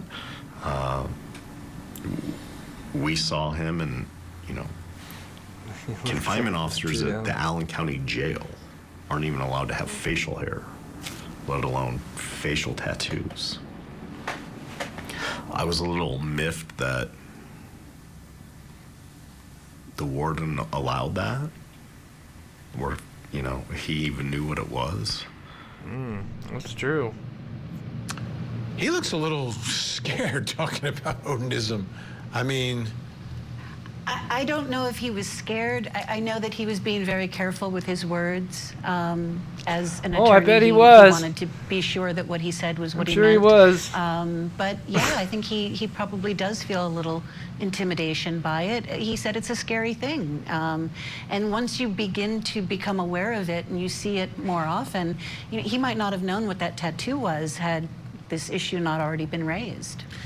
So the concept of the Odinist, I mean, there was a task force trying to solve this case, and this isn't like the defense just scraped this up. It came from the task force. There was a faction of the task force that was going down this road and believed in this. Mm-hmm. Yeah, and that the allegation from all these defense attorneys is they didn't do a very good job of ruling it in or out, and that there were people who had ties to Odinism who should have been checked out further and weren't. All right, let's bring back in our guest, Chris Todd, investigative producer, Mike King, religious cult expert. Chris, I'll begin with you. I get back to this conversation about Odinism. It's going to be a part of this trial. There is no doubt in my mind. The defense has said so much. There was part of the task force was going down this road. Did you come across anything associated with this? Was it on the radar? Very early on, loosely, it was talked about, like kind of rumor mill, but it was. I think this Odin stuff is kind of like Nazism, to be honest. And if you really look at that logo, I see like a swastika almost inside there. So I'm just saying, like, I think it's, to quote the prosecutor, I think it's colorful, and I think it's an interesting way for these defense attorneys to talk about this. But we're looking around all again when we had somebody right in front of us very early on. And then we get to Richard Allen many years later, and it's perplexing. I don't have all the answers, but that's my quick thought on the Odin thing. Now, Mike King, I want to put this back up on the screen, because when you and I first heard about this, we were skeptical. And then the state had to respond to the allegation made by the defense, and they said that Sergeant Redacted and Sergeant Redacted have worn patches that refer to Odinism. These are the people watching Richard Allen. Those patches reflect the sergeant's religious beliefs and are not associated with any kind of cult. Sergeant Redacted did not remove the patches from his vest until ordered to do so by command. And then apparently got the tattoo.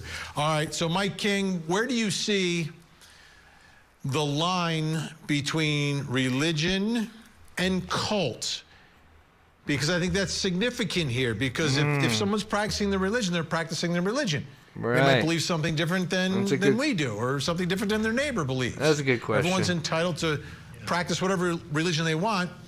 But if you're getting into the world of cult, that raises a red flag, and to me raises a greater possibility of something bizarre like a ritualistic sacrifice. But first you got to cross the line into it being a cult. So how do you see that issue? You know, as Barbara interviewed, I thought it was so interesting that the message that came across is every Odinist is committing murders out there, which we've had guests on the show with us here, Vinny, that you've brought in that are followers of this Odinist ideology, and they absolutely repel that idea and say, no, it's a very peaceful kind of a group of it's people. the opposite. Every cult I've ever looked at boils down to whether it is coercive in nature or not. And so when you think about mainstream religion, the openness of mainstream religion, sometimes we could argue they're closed in mainstream religion. And then you look at cults, there are cults that probably are not very harmful, like the cults of people that follow the Dallas Cowboys. But then when you get into the ideology that's coercive, and there's coercive mind control, and there is all kinds of conspiracy attached to it, that's the kind of cult that we really worry about and that we think about when we look at cases like this. So what we have to do is we have to separate the two first and foremost and figure out if it's coercive. And my experience after looking at hundreds and hundreds of ritual crime allegations was that there are predators who will use religion to be a power guise, to control a victim, to get them to believe that if they don't remain quiet, something will happen mysteriously, mystically, or religiously. And it's a way to control their victim and continue to be a predator. But I go back to this idea that if this happened, and if it was a group of Odinists, that is one magnificent conspiracy to put all of this together.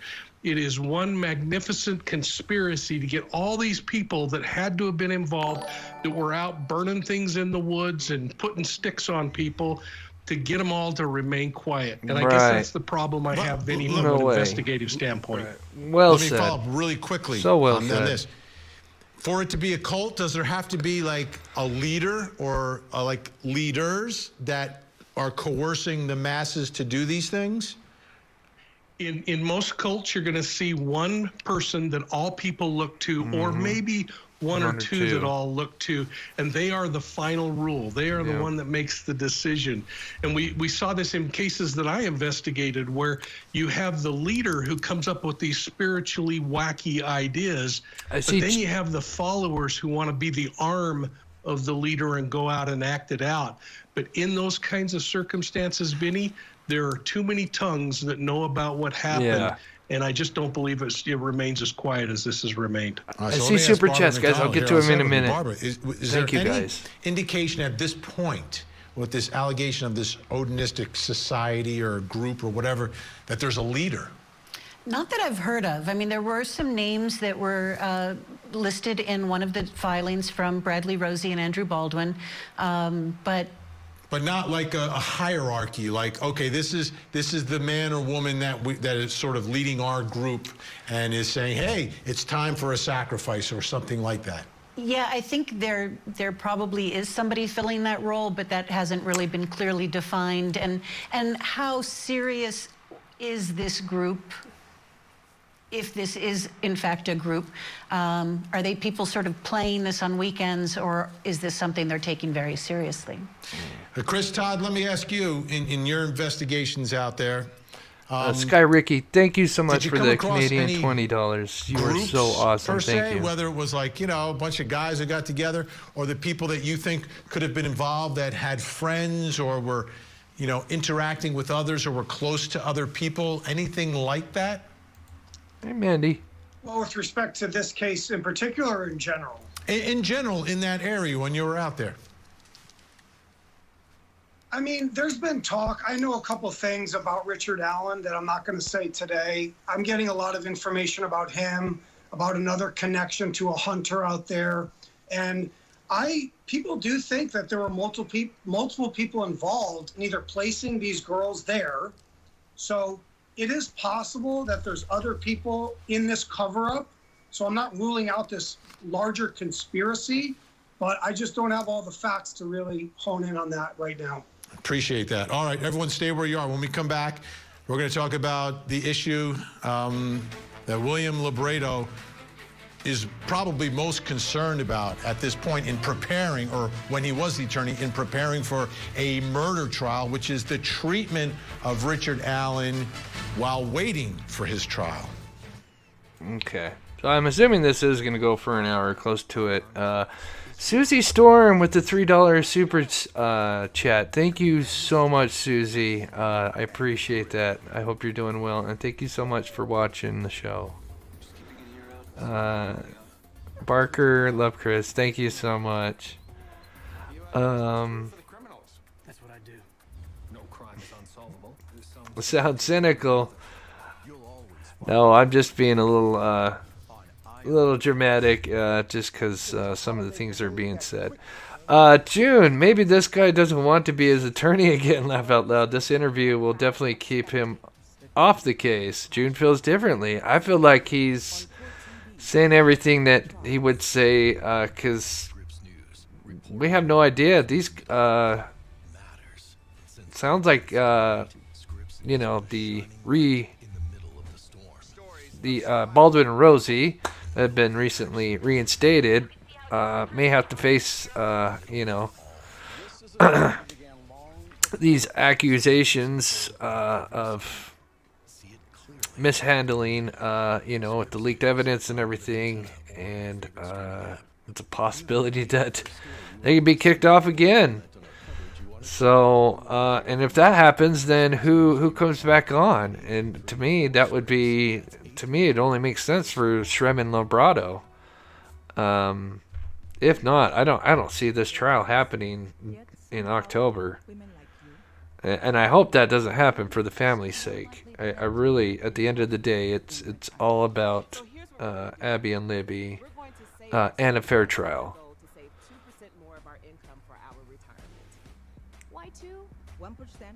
Yeah, Jim Jones. Yeah, that's a perfect example of one guy in a cult.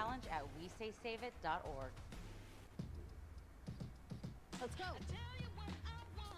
Really? That is incredible. It's the best sound in the world. Yeah, I'm not sure what he was going to say, but the thing is we watched someone that knows about the Odinism and heathenry and all that, like a kind of an expert. She is part of that cult or club or religion. I'm sorry, and she says people wear those patches as kind of like a thing of honor, like people in the military wear those patches and tattoos. First responders either have tattoos or patches of these Odin, and it doesn't mean that they're in a cult. It means that they're just, it's like being brave, and that totally makes sense.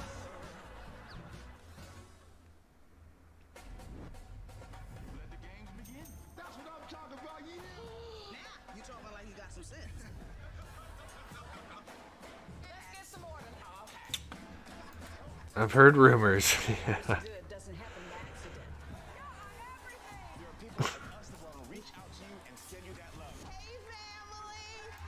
Yeah.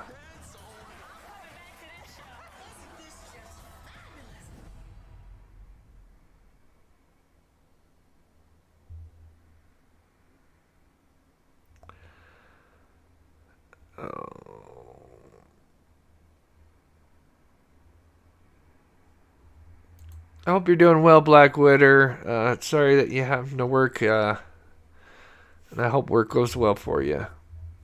Out on the smoke break. All right. Oh, it's coming back. Honor.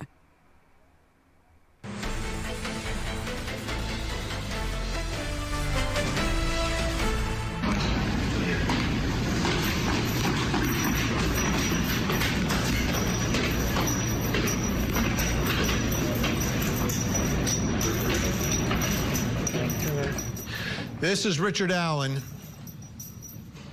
and he's locked up. He looks guilty there, right? Obviously. He's presumed innocent, of course. But his pretrial detention has been very, very unusual. The normal course of things is you're charged with a crime. I don't think Elvis was there. And you don't bond out, right? You're being held. You don't go to prison. You go to your county jail. In my opinion. And your county jail is filled with people waiting for their trials, people who have just been arrested, some people who've been sentenced to less serious crimes, who are doing less than a year, will be in your county jail. And they have facilities for lawyers to come in and talk to their clients, etc. Yeah. But the pretrial detention of Richard Allen has been very different. Allen was first put into the Westerville Correctional Facility. Take a look. And there's Westerville. That is so far away, though. Holy Hannah. At the Hannah. request of the Carroll County Sheriff. So the sheriff of the county jail, where accused people normally are, the sheriff says, no, you got to move him to the state prison. Almost That's an entire bizarre. state. The defense filed multiple motions to have Richard Allen transferred, but they were all Crazy. denied. The Department of Corrections then made the decision to move Richard Allen from Westerville to Wabash Valley Correctional in December, which is 200 miles south of Westerville Correctional. So it's far away from where everything's happening in this case. Plus the conditions therein, the allegations are that they're a little problematic, not normal, and not conducive to preparing for a big murder trial. So here's William Libretto in his Court TV exclusive interview with our producer, Barbara McDonald, talking about Richard Allen's treatment behind bars. We had visited him on several occasions, but you know, driving 4 hours each way was difficult. And then at Wabash, they're not set up for visitation, so we were literally in a makeshift kitchen, and he was in a cell.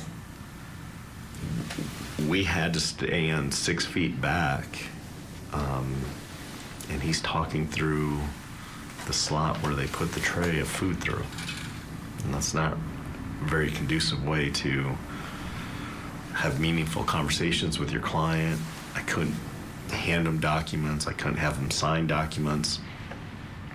And, you know, I'm sure it was very difficult for him to see the videos we were showing him through that slot. So, you know, I'm not criticizing the Department of Corrections. I mean, they, for whatever reason, he was moved there. They're not set up for visitation, but you can't have I couldn't have been prepared for trial even in October if that was how all the visits were going to be conducted. And you've handled death penalty cases. Have you ever had a pre-trial defendant treated the same way as Richard Allen? Never. Never. In my 25 years or Stremin's 25 years have we ever had a murder client held pre-trial in a maximum security facility and then was transferred from one maximum security facility to another. Never. And in your motion to transfer, you guys described him as being treated like Hannibal Lecter. Particularly in Westville, at least we are allowed to sit face to face across a table from him. But the way he was handcuffed and to his chest, I mean, it looked extraordinarily uncomfortable. I couldn't shake his hand. We couldn't have him sign anything. I visited clients in prison on several occasions. That was different than anything I've ever experienced before. And the way his hands were shackled were similar to how we see him in court, right? Yes, Where it's exactly like the tops of the hands are touching. Yes. And it's way up high on his chest. It's connected to a box on his chest. I've never seen that. I've never seen anyone confined in that manner before. So why? Why do you think that is? I don't know. He is 5'6", 120, 130 pounds. He is not a physical threat to anyone. That's a lot of weight From all lost. accounts, he's been a model citizen because he's locked down 23 hours a day. We told the confinement officers that we wanted him unhandcuffed so we could shake his hand and maybe have him sign documents, and they weren't budging on that. And it was sad because Westville allows visits, so his wife could come see him. And they just set up a visit with his mom and dad. He was transferred to Wabash 2 days before that visit. No, I don't think one had anything to do with the other. I just think it was bad timing and a coincidence. But in Wabash, you're not allowed any visits. Obviously, attorney, but no family members. Huh. All right, this is a little unusual. Barbara McDonald, let me ask you, the way this breaks down, right? So the defense is alleging that Odinism committed this murder. It was part of the investigation by part of that team that was investigating this, a faction of the team. And then he's moved from the normal county facility to a state prison facility, extremely unusual. Maybe. And there are Odinist guards there. There are. And not only Odinist guards there, but guards who are told stop wearing the patches, and then at least one of them comes to work with a tattoo on his face. On his face. Mike King, this is very unusual. I mean, this is, what are your thoughts about transferring from a county facility to a state prison, number one, and then, you know, the way he's handcuffed and all the concerns, I guess, that the correctional facilities have for this pre-trial detainee? I guess two things, Vinny, based on my experience. And the first is that I've seen inmates be moved from a county jail to a larger facility because of resources, the ability to have a better way of caring for them. When I hear this, I'm just shaking my head and wondering what on earth is so necessary in the control mechanisms that are going on. But I don't know what his behavior is otherwise. And they may have all kinds of documented reasons behind why they're having to do and take the course of action that they're taking. I also reflect on inmates that I've talked to over the years, and I've been in prison a lot of times, eating a lot of prison lasagna with killers. And I've heard them say, doing time in a county jail is a whole lot worse than doing it in a prison. And finally, that's what I've heard too. I conducted a study for the Bureau of Justice where I interviewed serial killers across the United States. Every time I went in, I was able to be face to face with them, but I was law enforcement at the time. They might have their feet shackled to the floor. They might even have a chain and they're shackled, but they can at least move their hands up and down, and there's limited mobility. What we're seeing here on the images, Vinny, is just odd to me that they even allowed that to happen. And I have to agree with the attorneys. How on earth could you do your job? Yeah, you're preparing for a trial. And I mean, yeah, I get it. They believe they have very strong evidence, but he still is presumed innocent under our system of justice. Chris Todd, I agree with too.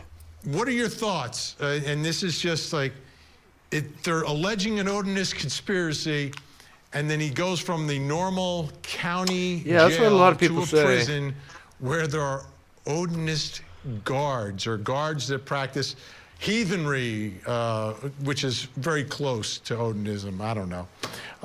Do you believe in these coincidences? We have to remember the first judge recused himself and said that the community, there was like a bloodlust. And I can tell you from experiences with the podcasters, the sleuths, the journalists, everybody wants to get somebody on this case. These two girls were tortured and murdered, and someone's going to pay for it. I'm not big on the stuff surrounding intimidation and all that, and I get it, but someone's going to pay for this. And if he is guilty, we have to remember, because people are throwing up the signs, the world is watching, they're doing all this stuff at the crime scene and making videos. Let's not help this guy get off. If he is guilty, he needs to pay for this. Yeah. And Barbara, how are the families doing? You know, they're not talking publicly right now. They are honoring the gag order in the case, and I think they're just watching this prosecution, hoping that we get to a trial so that they can see for themselves what the evidence is, like the rest of us. But it's difficult, you know, every time these headlines come up, it's difficult on them. Life goes on. The friends of Abby and Libby have all grown up and gone to college, and some of them have gotten married. Kelsey's had a baby. I mean, it's very difficult. They're never going to get over the loss of these absolutely beautiful girls who were doing nothing wrong out on the trails that day. No, they were doing everything right. Like, this is what we want our children these days to do. Get off the computers, get outside. It's a beautiful day. Go see nature. Go, you know. And go with somebody. You're safer if you're not alone. Exactly. And they were together. Barbara McDonald, a great job. We look forward to more of your reports on all this. And thank you to Chris Todd and Mike King as well for your insight. We really do appreciate it. When we come back, folks, I will reveal something else you need to know tonight. Plus, coming up next hour. In Miami, Florida, and Austin, Texas, I think huge developments in it. the We'll, OnlyFans I'll murder get chat. trial. We'll see, because it's almost 10 minutes till the hour. We'll see if there's maybe one last thing.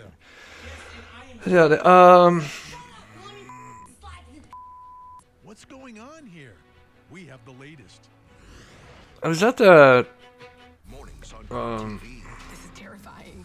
yeah, I gotta turn it down a little bit more. Every clearly one of the most successful turn true down. crime TV shows ever.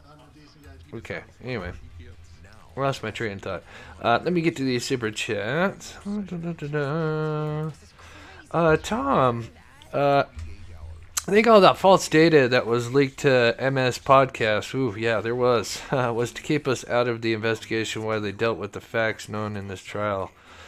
Yeah, possibly. There was definitely some, I'll never forget when they came out the episode saying that, that Kagan had admitted to being there and waiting in the Jeep.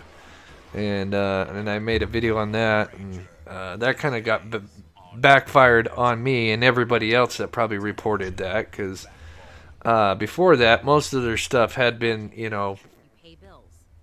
fairly accurate. But yeah, that was definitely a crack in the dam when it comes to their credibility, for sure.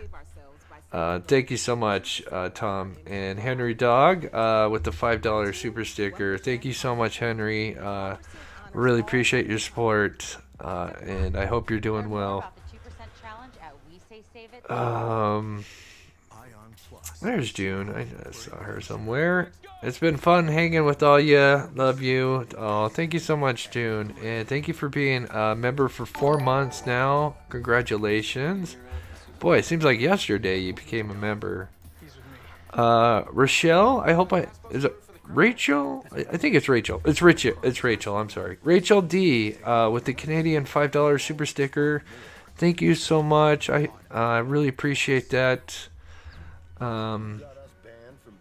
Thank you so much. I'm sorry, my screen's a little bit small, but I'm pretty sure that's Rachel.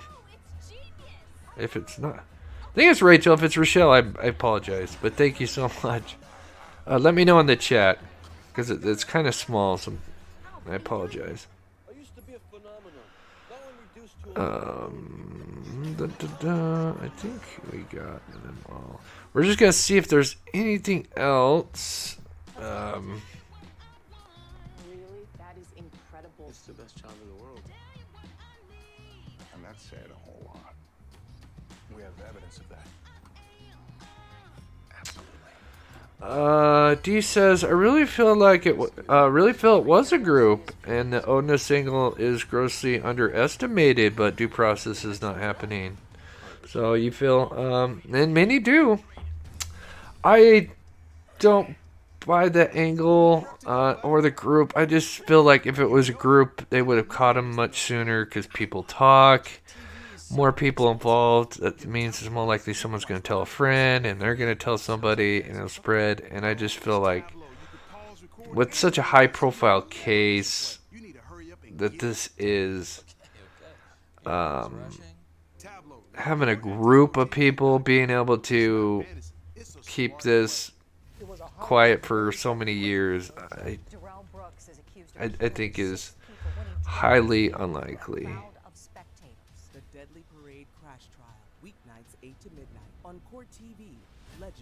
Rochelle. Okay, Rochelle.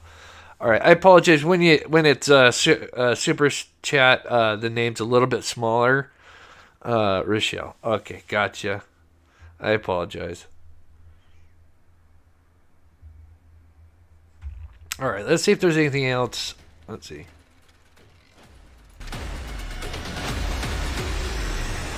Welcome back. Time to reveal something else you need to know tonight. Let's take a look at the big board. What do we have? Oh boy, that's Erica Stefanko. Yes, Stefanko. It was Judgment Day once again for her. She had been convicted a few years ago here on Court TV of murder. in the pizza delivery case. Now she's been found guilty again. Okay. You know, these convicted murderers always appeal, always fighting for that new trial. Sometimes they get it, but some... Wow. She fought for a pill and got it. Thank you, Monday. I really appreciate that. And yeah, I with the, because I know you said the Elvis thing, yeah, with those group of guys, with Brad Holderman, I forget all the names off the top of the head, but the ones that are mentioned in the Frank's motion, you know, there was an interview with Patrick Westphal, and, you know, they talk about, like, most of these people, you know, half of them don't even know each other. But yet then they all conspired to do this. I don't agree. And then the main guy that's supposed to be Brad, he was at work at a Chase Bank. I think it was Chase Bank. Yeah, I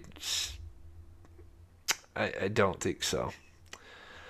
But anyway, shout out to my wonderful mods for sticking with us for 2 hours. I really appreciate you guys' amazing work.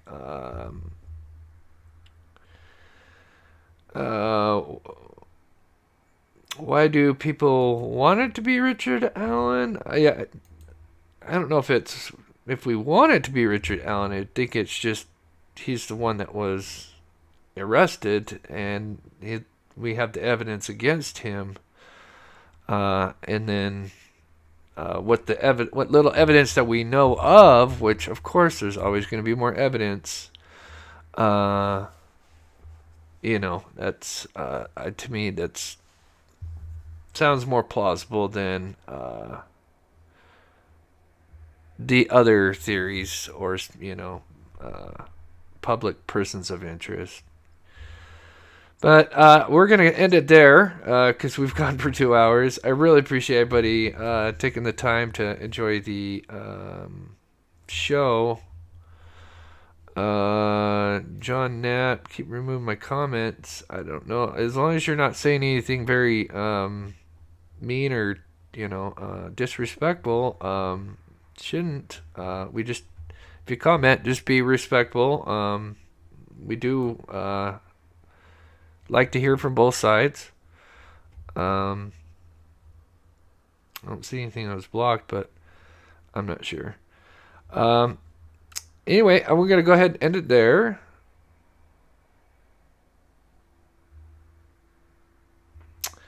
Yeah, yeah, many feel that way. But a lot of, you know, they say that they're worried that he will, they're worried for his safety, and that's why he's in the prison system. And yeah. Anyway, I'm gonna end it there because I'm getting a little tired. Been a long day. So we will be back because I've gone 3 lives in a row. I'm gonna take tomorrow off, and then we'll be back on Friday.